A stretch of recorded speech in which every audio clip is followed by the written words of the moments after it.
बिहार लोक सेवा आयोग के द्वारा बहुप्रतीक्षित 1,70,000 से ज्यादा पदों पर शिक्षक भर्ती का विज्ञापन जारी कर दिया गया है। इस नोटिफिकेशन में साफ शब्दों में मेंशन किया गया है कि अगर आप बिहार के स्थायी निवासी हैं तभी आप इसमें आवेदन करने के लिए पात्र होंगे। इस एक नोटिफिकेशन की वजह से लाखों की संख्या में अन्य राज्य के अभ्यर्थी इस शिक्षक भर्ती प्रक्रिया से पूरी तरीके से बाहर हो चुके हैं। लेकिन अगर आप प्रयास करेंगे तो इस शिक्षक भर्ती प्रक्रिया में आप शामिल हो सकते हैं। हारा वही है जो लड़ा नहीं है। भारतीय संविधान आपको अधिकार देता है कि आप किसी भी राज्य में जाकर के वहां की स्टेट गवर्नमेंट के अंतर्गत जारी हुई शिक्षक भर्ती प्रक्रिया के साथ साथ किसी भी प्रकार की भर्ती प्रक्रिया में शामिल हो सकते हैं। आपको पटना हाईकोर्ट का दरवाजा खटखटाना होगा। पूरे राज्य के अभ्यर्थी, सभी राज्यों के अभ्यर्थी इस शिक्षक भर्ती में शामिल हो सकते हैं। इसका क्या ग्राउंड रहने वाला है, अगर आप कोर्ट केस करने के इच्छुक हैं तो आपके लिए क्या क्या पॉइंट्स जानना और समझना बेहद जरूरी है।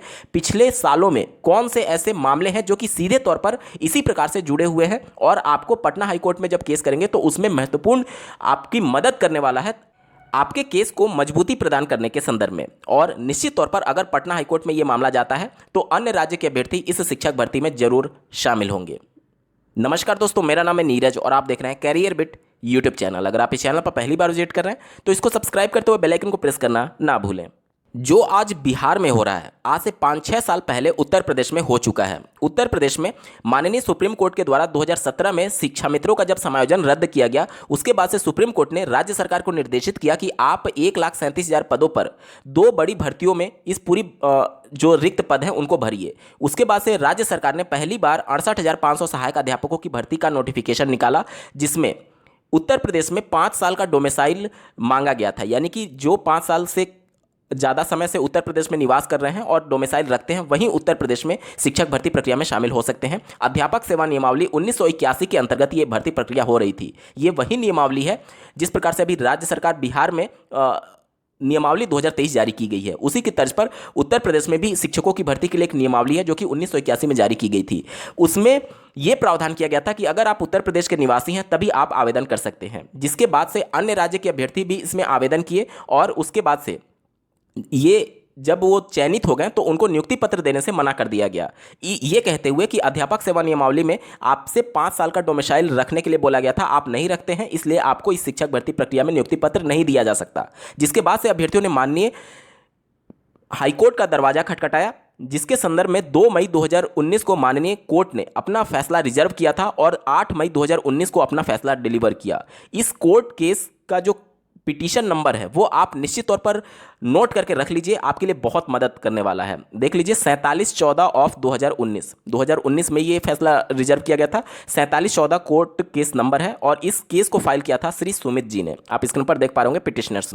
माननीय कोर्ट में जब ये मामला सुना गया तो इस बात पर महत्वपूर्ण चर्चा हुई आर्टिकल 16 को लेकर के। भारतीय संविधान का अनुच्छेद 16(2) ये कहता है कि किसी भी लिंग के आधार पर, किसी भी जाति के आधार पर, किसी भी प्लेस ऑफ बर्थ के आधार पर, किसी भी रेजिडेंस के आधार पर, किसी भी ग्राउंड ऑफ रिलीजन के आधार पर किसी व्यक्ति विशेष से नियुक्ति में किसी भी प्रकार का डिस्क्रिमिनेशन नहीं किया जा सकता। आप देखिए article 16(2) of constitution in unambiguous terms prohibits that the state either discriminating or rendering ineligible a citizen of union from employment or an office under the state only on the ground of religion, race, sex, caste, descent, place of birth, residence और any of them. यानी कि article 16(2) ये कहता है कि आप किसी भी इनमें से किसी भी आधार पर किसी व्यक्ति विशेष या फिर किसी दूसरे राज्य के अभ्यर्थी को किसी भी प्रकार की शिक्षक भर्ती प्रक्रिया में शामिल होने से डिस्क्रिमिनेट नहीं कर सकते, उन्हें रोक नहीं सकते।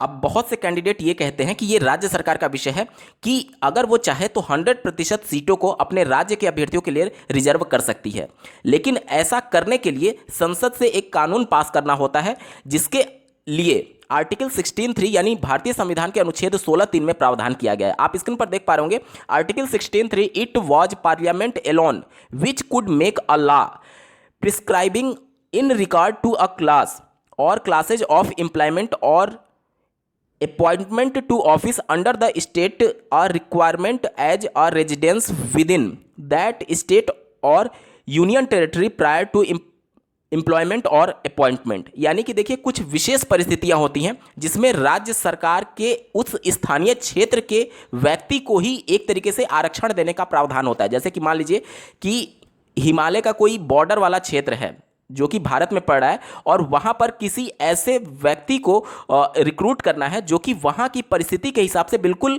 नेचुरल इन्वायरमेंट में ढला हो और वहां पर वो किसी भी प्रकार से पेट्रोलिंग कर सके। तो जाहिर सी बात है राज्य सरकार वहीं के अभ्यर्थियों को ज़्यादा हायर करना चाहेगी, क्योंकि वो पहले से उस इन्वायरमेंट में ढले हुए हैं, और दूसरे राज्य से अगर कोई अभ्यर्थी आएगा तो उनको ट्रेनिंग देना पड़ेगा और ये सभी चीज़ें करनी पड़ेंगी। तो यहां पर संसद से एक कानून पास किया जा सकता है कि वहां के अभ्यर्थियों को ज़्यादा तवज्जो दिया जाए उस भर्ती प्रक्रिया में, और ये एक तरीके से सही भी है। लेकिन इसके लिए जरूरी क्या है कि आपको संसद से कानून बनाना होगा, और संसद से कानून बना करके ही ये चीजें हो सकती है। इसके अलावा कुछ कुछ ऐसे राज्य होते हैं जहां अभी मुख्य धारा में विकास नहीं हुआ होता है, तो वहां के लोगों को विकास के मुख्य धारा में लाने के लिए स्टेट गवर्नमेंट कुछ पॉलिसी बनाती है, और वो पॉलिसी फिर से फॉरवर्ड किया जाता है केंद्र सरकार को।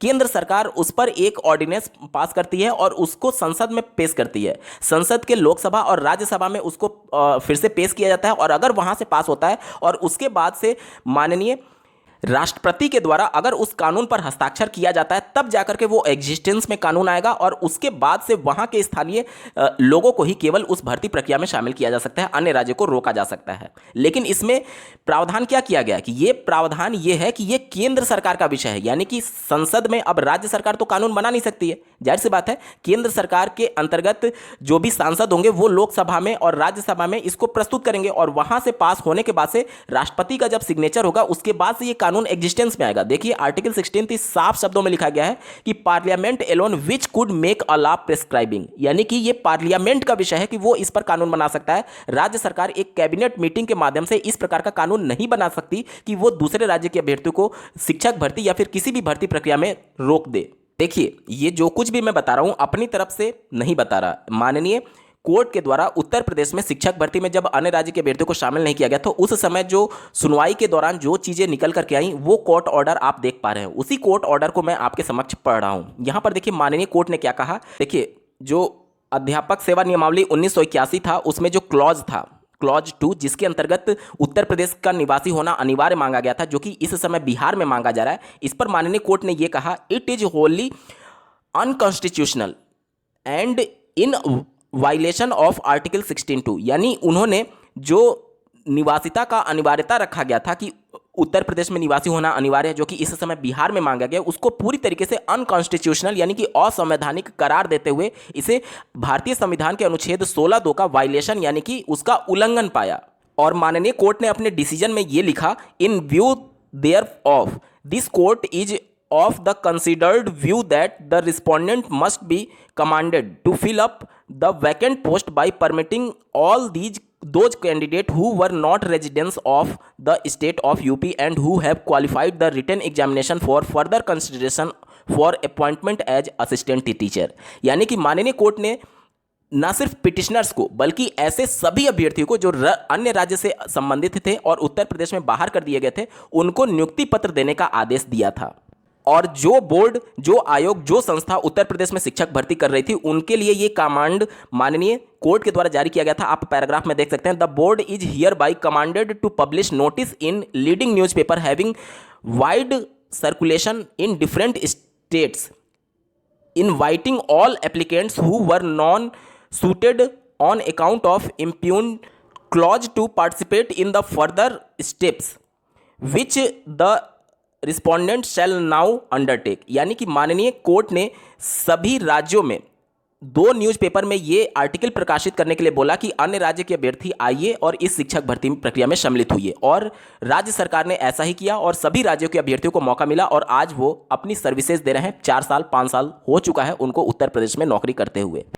आप स्क्रीन पर देख पा रहे होंगे 8 मई 2019 को ये डिसीजन दिया गया था माननीय कोर्ट के द्वारा। अब यही डिसीजन आपके लिए नज़ीर साबित होगा, और केवल यही डिसीजन अगर आप लेकर के पटना हाईकोर्ट का दरवाजा खटखटाते हैं निश्चित तौर पर आपकी जीत होगी, क्योंकि जो बिहार राज्य सरकार के द्वारा नियमावली जारी की गई है उसमें बिहार का स्थायी निवासी जो मांगा गया है वो पूरी तरीके से असंवैधानिक है। आप एक राज्य सरकार के अंतर्गत किसी भी भर्ती प्रक्रिया में आरक्षण लागू कर सकते हैं, लेकिन 100% सीटों को रिजर्व नहीं किया जा सकता। ये सीधे तौर पर 16(2) का उल्लंघन है, और अगर 16(3) को भी अगर प्रभावी किया जाता है तो वो राज्य सरकार का विषय नहीं है। राज्य सरकार कानून नहीं बना सकती है, उसके लिए संसद से कानून पास करना होगा, यानी केंद्र सरकार का ये विषय है।